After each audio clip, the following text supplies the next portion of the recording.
Swipe to the left and in the app library, let's search for the Shortcuts app and open it up. From here, tap on the plus at the top right.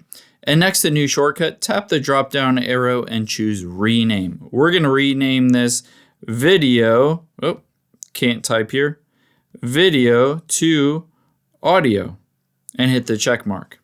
Next, we'll tap on Search Actions, and we're going to search Encode, and tap on Encode Media.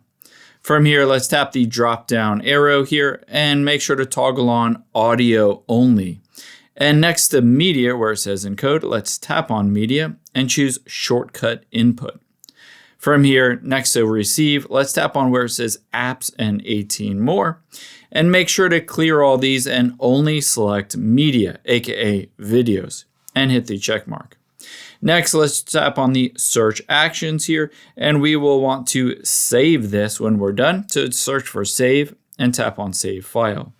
The last thing we'll do is tap the little I at the bottom center and make sure to turn on Show in Share Sheet.